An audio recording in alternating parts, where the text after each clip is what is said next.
In this lecture, we will cover the basics of derivative pricing and valuation. Here are the 4 sections. The introduction addresses some of the major questions which will be dealt with in this reading. Section 2, fundamental concepts of derivatives pricing. Section 3 is pricing and valuation of forward commitments. Forward commitments include forward contracts, futures contracts, and option contracts. And finally, Section 4 deals with pricing and valuation of options. Here are the major questions that will be addressed in this reading, and I will highlight some of the important points. We'll talk about pricing of the underlying asset because the concepts discussed here will make it easier for us to understand how derivatives are priced. It is extremely important to understand the principle of arbitrage because derivative pricing is based on this concept of arbitrage.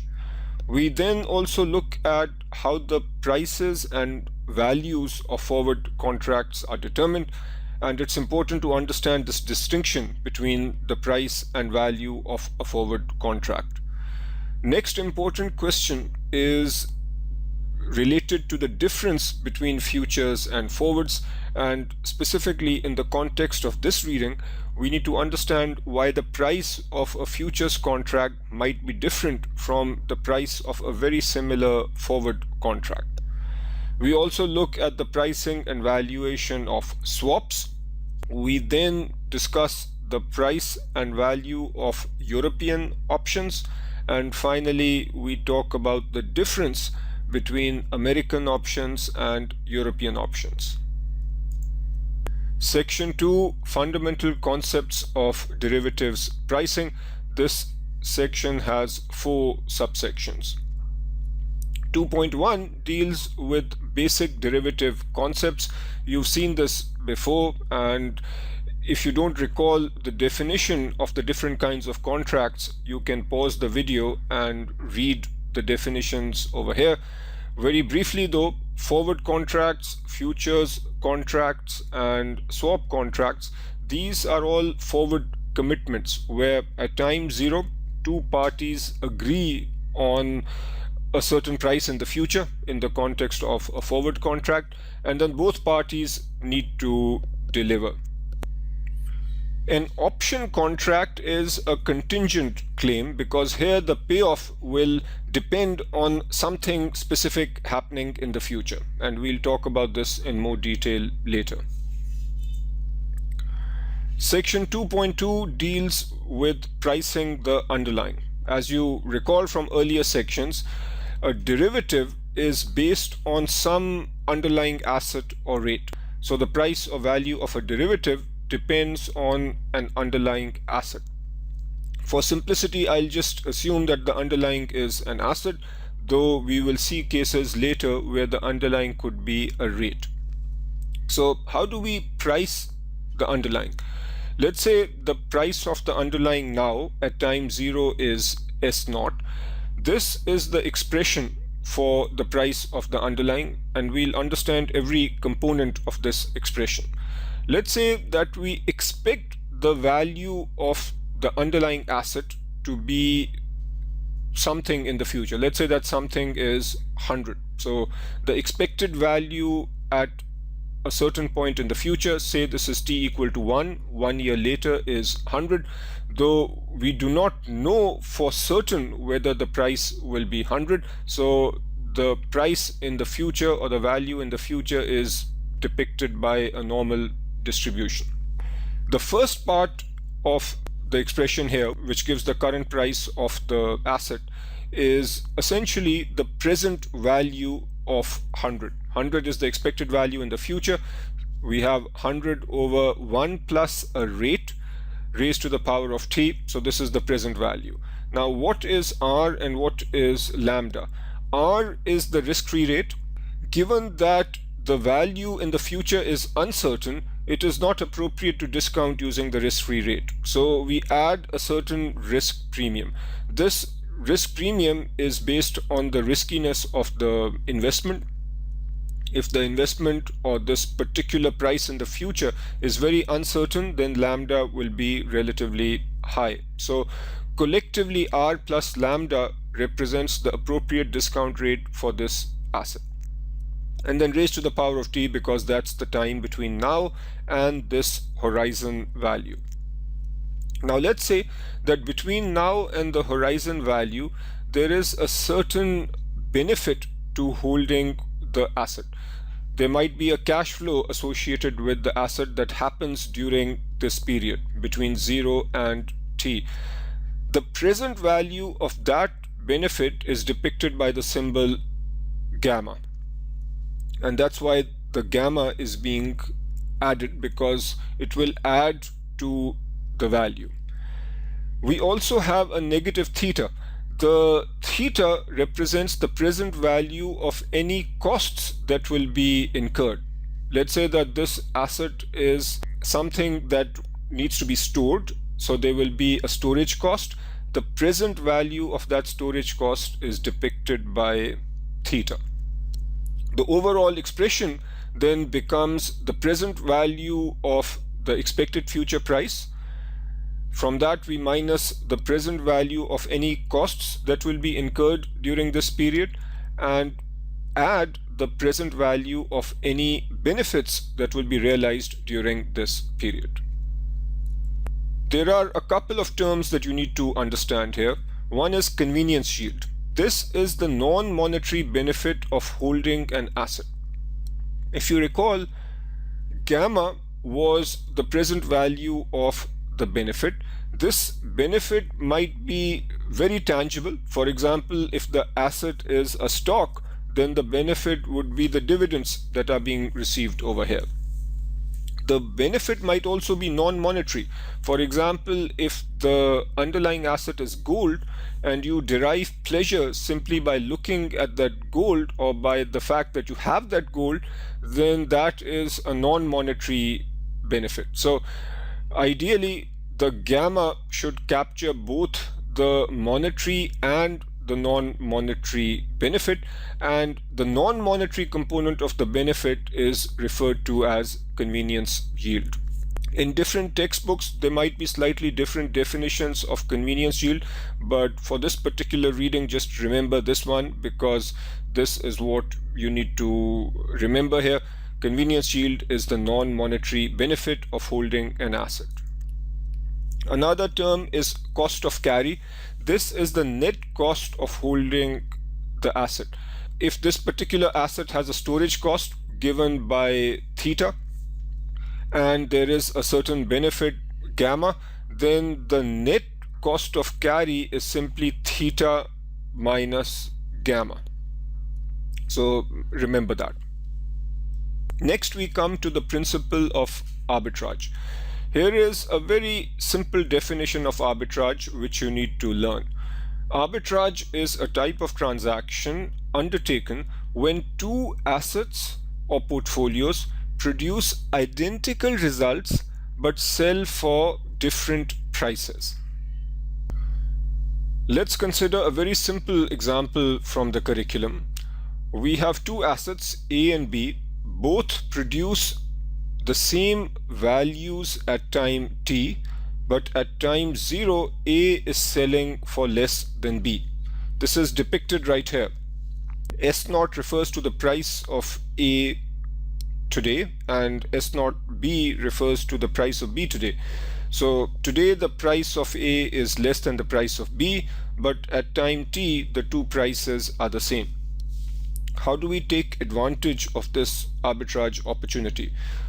We can buy A, and let's say that the price of A is 100, and let's say that the price of B is 101, because we said that the price of B is higher.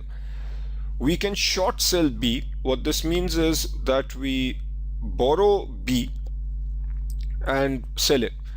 What is the net cash that we make at time 0? The net cash is 1, which is the price of B minus the price of A.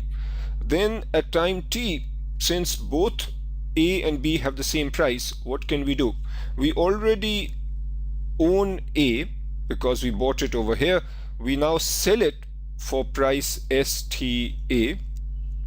And recall, we did a short sale for B. In other words, we borrowed B and sold it. Now we need to return B to the person from whom we borrowed B. We therefore buy B for the same amount of money. These two prices are the same. We buy B back and then return it. The cash flow at the end is 0.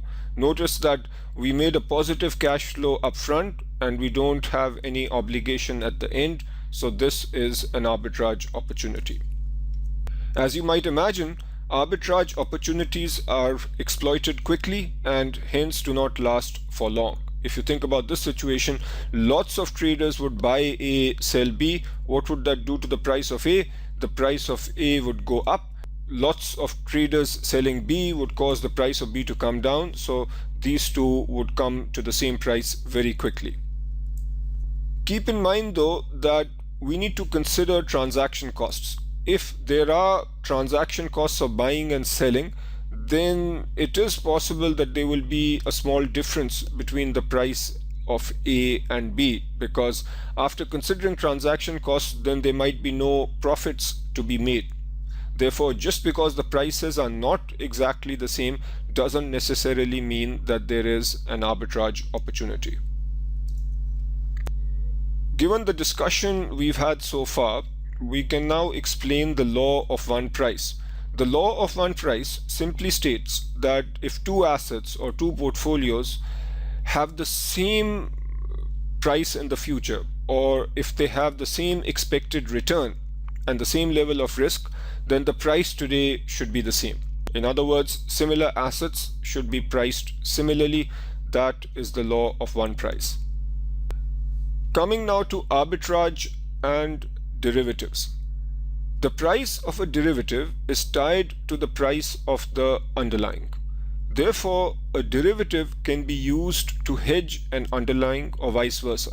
This is a very important point. If you think about a particular derivative which is based on an underlying, the price of the derivative is purely dependent on the price of the underlying. If you think about a call option, then the price of the underlying going up will cause the price of the call option to also go up. So this relationship is very strong. What this implies is that a derivative could be used to hedge the risk of the underlying asset. If you are long on a particular stock, then you can go short on the call option and hedge your risk. If you are long on a call option, then you can go short on the underlying asset and hedge your risk. The details of how this is done are discussed in level 2, but right now you need to understand that derivatives and the underlyings can be combined in a way to eliminate risk. And that's shown right here. If you have a position in an underlying, such as a stock, and an opposite position in the derivative, such as a call option, then you have eliminated risk. Since you have eliminated risk, the expected return should be the risk-free rate. Given this discussion, it is clear that in any particular scenario, there will only be one possible price for a given derivative. Let's say that we are talking about a stock where the current price is 100. Let's say that the risk-free rate in this economy is 5%. Then the call option that we are using to hedge our risk, we will need to take a short position on that call option. So there is only one price for the call option such that we get a risk-free rate, which here is 5%. That price is the price of the derivative. If the derivative is given any other price, then there will be an arbitrage opportunity. And as we've just discussed, arbitrage opportunities will go away very fast. The basic premise, therefore, in derivative pricing is that the derivative must be priced such that no arbitrage opportunities exist. And that's what you need to remember. We've talked about arbitrage and derivatives. Now we introduce the concept of replication. Replication refers to the creation of an asset or portfolio from another asset or portfolio plus a derivative. In other words, we can combine a derivative with an asset or a portfolio to create another asset. Here is a simple example. We've already talked about a situation where we can combine an asset and a derivative to create a risk-free asset. I'll give you another instance whereby we can create such a relationship. Let's say that our asset is a particular stock and the derivative is a put option on that stock. And recall that the put option does well when the stock price goes down. So in essence, by combining a stock with a put option on that stock, we can create a risk-free asset. If we take this relationship further and using very simple algebra, we can say that the asset minus the risk-free asset gives us an opposite position in the derivative, which here is a put option. An opposite position would imply a short position in the put. Or we could say that the derivative minus the risk-free asset gives us an opposite position in the asset, and an opposite position in an asset would be a short position in the asset. At this stage, you might be wondering why we might want to do replication. And there are several reasons. It is possible that at times a particular derivative is not properly priced, and given the price of the derivative and the underlying asset, there is an arbitrage opportunity. To exploit that arbitrage opportunity, we would create the asset using replication. Another scenario is where using replication, our transaction costs might be low relative to investing in the actual asset. For example, you might want to get exposure to the S&P 500, and one expensive way of doing that would be to actually invest in a fund that's based on the S&P 500, so you would have to buy the shares. Another way of doing this might be to actually invest in a call option or a forward contract based on the S&P 500. In a sense, using derivatives, you might get the same exposure as the asset, but at a lower transaction cost. At this stage, this high-level discussion is what you really need. And remember, the major item that you must remember from this slide is the definition of replication, which deals with the creation of an asset or portfolio from the combination of another asset or portfolio and a derivative. Risk aversion, risk neutrality, and arbitrage-free pricing. The first important point to note here is that risk aversion of an investor does not impact derivatives pricing. When we talked earlier about the value or the price of the underlying, what we said was the following.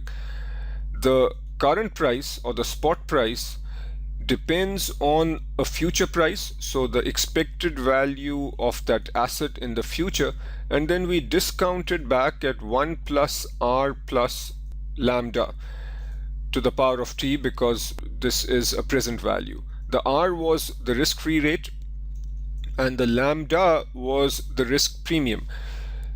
What this shows is that the price of the asset in the spot market, the price of the asset today, clearly depends on the risk aversion of an investor. Since the investor does not like risk, that is factored in over here by using a discount rate that is higher than the risk-free rate. We also made a point that combining a particular asset with a derivative should lead to the risk-free rate. And now notice, Since the risk aversion aspect is already captured in the spot price, it does not need to be captured when we price the derivative. When pricing the derivative, therefore, we use the risk-free rate. So notice that the price of the derivative is such that combining the derivative with the asset should lead to the risk-free rate. We are not considering risk in pricing the derivative, and hence the appropriate rate to use is the risk-free rate.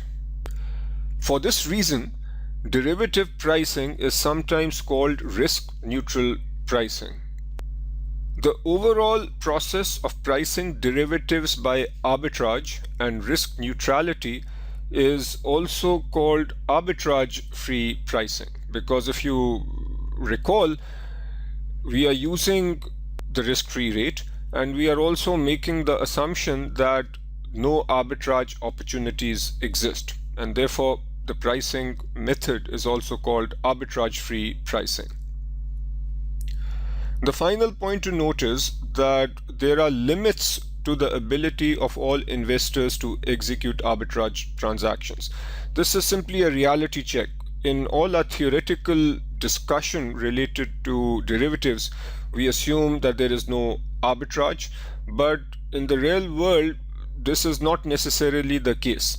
There might occasionally be arbitrage opportunities, and also if there are arbitrage opportunities, it might not always be easy to exploit them. For example, if an asset is overpriced, we talk about shorting that particular asset. In many markets, it might not be possible to short an asset.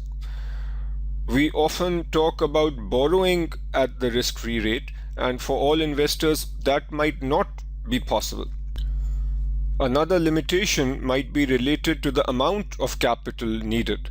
Let's say you spot an arbitrage opportunity, but to exploit that opportunity, you need $100 million, and you might not be able to raise this much money.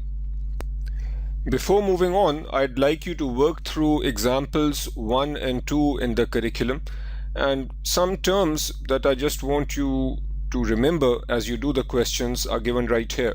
A hedge portfolio is a portfolio that is completely hedged.